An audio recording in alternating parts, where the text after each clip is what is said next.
ഇനി നമുക്കൊന്ന് ഡൽഹിയിലേക്ക് പോകാം. സെബി ചെയർപേഴ്സണെതിരായ ഹിൻഡൻബർഗ് റിപ്പോർട്ടിൽ പ്രതിഷേധം കടുപ്പിക്കാൻ പ്രതിപക്ഷം ഒരുങ്ങുന്നു. മാധവി ബുച്ച് രാജിവെക്കണമെന്നും അന്വേഷണത്തിനായി സംയുക്ത പാർലമെന്ററി സമിതി രൂപീകരിക്കണമെന്നുമാണ് പ്രതിപക്ഷത്തിന്റെ ആവശ്യം. അതേസമയം വിഷയത്തിൽ ഇതുവരെ കേന്ദ്ര സർക്കാർ പ്രതികരിച്ചിട്ടില്ല. വിവരങ്ങളുമായി ആദിൽ പാലോട് ചേരുന്നു. ആദിൽ പാലോട്, ഒരിക്കൽ കൂടി ഗുഡ് മോർണിംഗ്.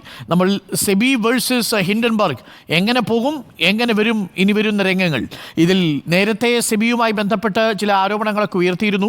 അദാനിയുമായി ബന്ധപ്പെട്ട് ആദ്യം പുറത്തു വന്ന ഹിൻഡൻബർഗ് റിപ്പോർട്ട് വലിയ ചലനങ്ങളും കോലാഹലങ്ങളും ഉണ്ടാക്കി. ഇപ്പോൾ സെബിയുടെ ഭാഗത്തുനിന്ന് തന്നെ ഒരു പ്രതിരോധമുണ്ടാവുന്നു. അപ്പോൾ ഈ വിഷയത്തിൽ എങ്ങനെയാണ് ഇനി മുന്നോട്ട് കാര്യങ്ങളൊക്കെ പോവുക? പ്രതിപക്ഷം എങ്ങനെയാണിത് മുന്നോട്ട് എത്തിക്കുക?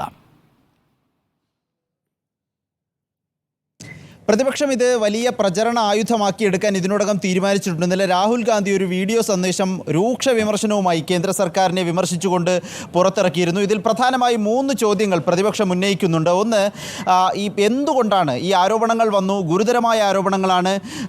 പ്രത്യേകിച്ച് അദാനി ഗ്രൂപ്പിനെതിരായ ഹിൻഡൻബർഗ് റിപ്പോർട്ട് അന്വേഷിക്കാൻ ഏൽപ്പിച്ച സെബി തന്നെ അദാനി ഗ്രൂപ്പിൻ്റെ സെബിയുടെ ചെയർപേഴ്സൺ തന്നെ അദാനി ഗ്രൂപ്പിൻ്റെ നിഴൽ കമ്പനികളിൽ നിക്ഷേപിക്കുന്ന സാഹചര്യം. ഈ രൂപത്തിലുള്ള വെളിപ്പെടുത്തലും രേഖകളും പുറത്തു വന്നിട്ട് എന്തുകൊണ്ട് സെബി ചെയർപേഴ്സൺ സ്ഥാനമൊഴിയുന്നില്ല എന്നുള്ള ചോദ്യം.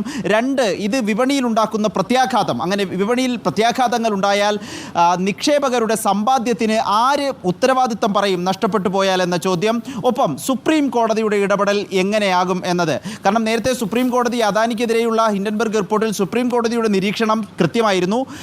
സെബി ആണ് ഇക്കാര്യങ്ങൾ പരിശോധിക്കാൻ ഏറ്റവും കൂടുതൽ പ്രാപ്തിയുള്ളത്. അതുകൊണ്ട് തന്നെ സെബിക്കാണ് ഇത് പരിശോധിക്കാനുള്ള ചുമതലയും ഉള്ളത് എന്ന നിലപാടാണ് സുപ്രീം കോടതി സ്വീകരിച്ചത്. പക്ഷേ ഇപ്പോൾ സെബിയുടെ ചെയർപേഴ്സൺ തന്നെ കൃത്യമായ ആരോപണത്തിൽപ്പെട്ട പശ്ചാത്തലത്തിൽ ഇനി ഇതെങ്ങനെ കൈകാര്യം ചെയ്യും? സുപ്രീം കോടതി സ്വമേധയാ ഈ കേസ് എടുക്കണം എന്ന ആവശ്യമാണ് ഇപ്പോൾ പ്രതിപക്ഷം മുന്നിൽ വെച്ചിരിക്കുന്നത്. ഏതായാലും ഇത് വലിയ രൂപത്തിൽ ചൂടുപിടിക്കുന്നു. ഇതിനോടകം തന്നെ സെബിയും സെബി ചെയർപേഴ്സൺ മാധവി ബുച്ചും ഒപ്പം അദാനി ഗ്രൂപ്പും ഇതിനെ നിഷേധിച്ച് രംഗത്തെത്തിയിട്ടുണ്ട്. പക്ഷേ കേന്ദ്ര സർക്കാരിൻ്റെ ഔദ്യോഗികമായ പ്രതികരണം, ധനമന്ത്രാലയത്തിൻ്റെ പ്രതികരണം ഒന്നും ഇതുവരെ ലഭിച്ചിട്ടില്ല. പക്ഷേ രണ്ടാം നിര ബി ജെ പി നേതാക്കളൊക്കെ ഇത് ഉണ്ടയില്ല വെടിയാണെന്നും ഗൂഢാലോചനയാണെന്നൊക്കെ പ്രതികരിക്കുന്നുണ്ട്. പക്ഷേ ഔദ്യോഗികമായ ഒരു പ്രതികരണത്തിലേക്ക് ഇതുവരെ എത്തിയിട്ടില്ല.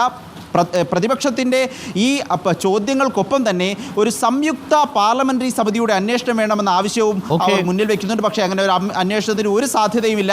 അദാനി ഗ്രൂപ്പിനെതിരെ ഹിൻഡൻബർഗ് റിപ്പോർട്ട് വന്നപ്പോൾ തന്നെ സംയുക്ത പാർലമെന്ററി സമിതി വേണമെന്ന് ആവശ്യപ്പെട്ടതാണ്. പക്ഷേ അപ്പോൾ അംഗീകരിച്ചിരുന്നില്ല. പിന്നെ ഇപ്പോഴും അംഗീകരിക്കില്ല എന്ന് തന്നെയാണ് കരുതുന്നത്. പക്ഷേ വലിയ രൂപത്തിലുള്ള പ്രതിഷേധം ഉയർത്തിക്കൊണ്ടുവരാനാണ് പ്രതിപക്ഷം ശ്രമിക്കുന്നത്. അരുൺ, ശരി, താങ്ക് യു ആദിൽ പാലോട്. പ്രേക്ഷകർക്ക് അറിയാവുന്നതുപോലെ ഈ ഹിൻഡൻബർഗ് റിപ്പോർട്ടിൽ പറഞ്ഞ ഏറ്റവും പ്രധാനപ്പെട്ട കാര്യം നമ്മുടെ അദാനിയുടെ കമ്പനിയുമായി ബന്ധപ്പെട്ട് ചില നിഴൽ കമ്പനികൾ പ്രവർത്തിക്കുന്നു. ഷാഡോ കമ്പനികളാണ്, പേപ്പർ കമ്പനികൾ എന്ന് പറയും. പേപ്പർ കമ്പനികൾ എന്ന് പറഞ്ഞാൽ പേപ്പറിലേ ഉണ്ടാവത്തുള്ളൂ. അത് മൗറീഷ്യസ് പോലെയുള്ള സ്ഥലങ്ങളിലൊക്കെ ഇത്തരം കമ്പനികൾ പ്രവർത്തിച്ച് നികുതി വെട്ടിപ്പ് ുള്ളൊരു പ്രധാനപ്പെട്ട ഒരു വഴിയായിട്ട് മാറും. അങ്ങനെയുള്ള ഒരു കമ്പനിയിൽ സിംഗപ്പൂരിൽ 83 കോടി രൂപ നമ്മളുടെ ഈ സെബിയുടെ ചെയർപേഴ്സണായിട്ടുള്ള മാധവി ബുച്ചും ഭർത്താവും നിക്ഷേപിച്ചുവെന്നും ആ കമ്പനിക്ക് അദാനിയുമായി ബന്ധമുണ്ട് തുടങ്ങിയ കാര്യങ്ങളുമാണ് ഹിൻഡൻബർഗ് പുറത്തുവിട്ടത്.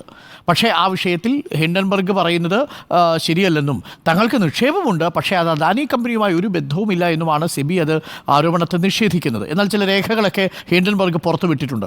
ഈ വിഷയം എന്തായാലും കത്തുമെന്ന കാര്യത്തിൽ സംശയമില്ല.